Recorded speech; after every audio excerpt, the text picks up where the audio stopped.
کے برابر ہے. ریسکیو کی ٹیمیں شاید ہماری اس خبر سے, اس مناظر سے یہ ہیلپ لے لیں کہ اگر وہ وہاں ریسکیو کرنے جا رہی ہیں تو اپنے ساتھ روشنی کا انتظام بھی کرتی جائیں. معروف اینکر پرسن وسیم بادامی جو کہ جنید جمشید کے ساتھ رمضان ٹرانسمیشن بھی کرتے رہے ہیں, قریبی دوست بھی ہیں جنید جمشید کے, اس وقت لائن پر موجود ہے ہمارے ساتھ. وسیم, یقیناً ایک افسوسناک خبر ہے, آج یہ جو پلین کریش ہوا ہے 42 افراد 48 افراد اس میں سوار تھے اور جنید جمشید بھی اسی طیارے میں سوار تھے جو آج کریش ہوا. جی میں بس یہی اب سب سے پہلے تو دعا کر رہا ہوں ابھی تک, اور آپ لوگ بھی دعا کریں. مجھے نہیں معلوم اس میں کتنی امکان ہے یا نہیں لگتا ہے امکان ہے کوئی, لیکن شاید کوئی پوچھتا ہو جائے. یہ بس اللہ اور اگر یہ بات سچ ہے تو اللہ تعالیٰ ان کی مغفرت کرے. وسیم, آپ کا غم ہم سمجھ سکتے ہیں. جنید آپ کے بہت اچھے دوست تھے, ان کی مصروفیات سے متعلق آگاہ کیجیے گا. تبلیغ کے سلسلے میں گئے تھے, خاندان کی مصروفیات تھی, بیوی بچوں کے ساتھ گزر تھے.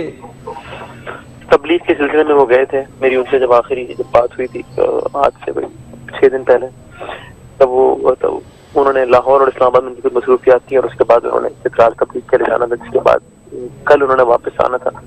آج انہوں نے واپس آنا تھا, کل کراچی آنا تھا. جمعے کو ہم نے 12 ربیع الاول کے حوالے سے نشست کرنی تھی, چونکہ 12 ربیع الاول میں 3-4 دن رہ گئے, تو بس اسی اعتبار سے گئے تھے, ٹریول کرتے رہتے تھے.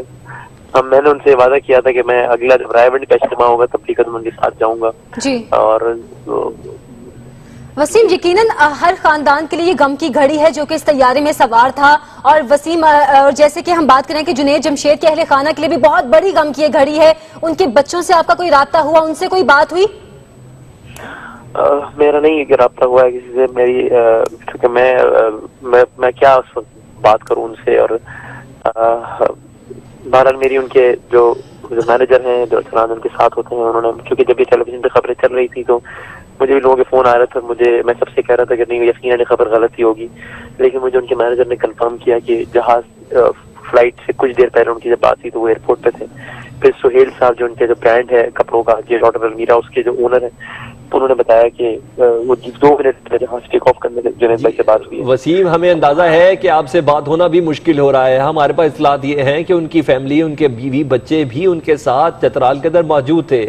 صرف یہ بتا دیں کیا جنید اکیلے تھے کہ ان کی فیملی بھی ساتھ تھی؟ نہیں, میں آپ کو آنیسٹلی بتاؤں کیونکہ میں نے بھی یہ خبریں دیکھی ہیں, میں اس خبر کے بعد مزید پوچھ نہیں پایا ہوں. میں نے کسی سے مزید کچھ انکوائر نہیں کیا ہے, بس میرے لیے تو یہ خبر ہضم کرنا مجھے سمجھ میں نہیں آ رہا. مجھے ابھی بھی یہ دعا کر رہا ہوں, میں اسی یقین کے ساتھ آپ سے بات کر رہا ہوں کہ یہ خبر غلط ہوگی, تو مجھے نہیں معلوم. لیکن ہاں, میں نے بھی اس حوالے سے میری اطلاع بالکل وہی ہے جو آپ کی ہے کہ میں نے دیکھا ہے ٹیلی ویژن چینل پہ, لیکن اب میں نے کسی سے فون کر کے انکوائر نہیں کیا کہ یہ خبر فیملی کے حوالے سے. پروردگار بڑا کارساز ہے, معجزے کی امید تو ہمیشہ رکھی جا سکتی ہے. یقیناً کافی بڑی دکھ کی اور غم کی گھڑی ہے. وسیم, آپ کا ابھی تک کسی سے رابطہ نہیں ہوا, تو ابھی آپ کنفرمیشن کے لیے کسی سے رابطہ کریں گے؟ میں بس کوشش کروں گا ابھی کچھ دیر میں ذرا لوگوں سے کچھ رابطہ کروں, ذرا کچھ چیزیں سیٹل ہو جائیں, تو اس کے بعد ابھی تو ابتدائی طور پر یہ بات ہضم کرنا کچھ یقین نہیں آ رہا. کچھ یہ بات ہضم کرنا بھی بہت مشکل لگ رہا ہے کہ کچھ ایسا کچھ ہو گیا ہے جنید بھائی کے ساتھ. تو ابھی دیکھیے. جی.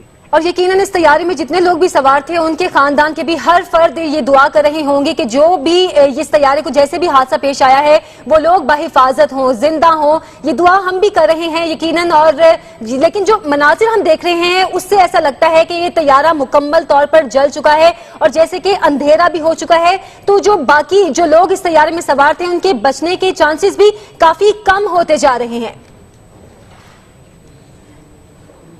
یہ افسوسناک حادثے کے حوالے سے ہم آپ کو بتا رہے ہیں. یہ طیارہ جو کہ حادثے کا شکار ہوا ہے چترال سے اسلام آباد کی جانب یہ روانہ ہوا تھا 4 بجے کے قریب, اور اس نے 4:55 پر اسلام آباد پہنچنا تھا.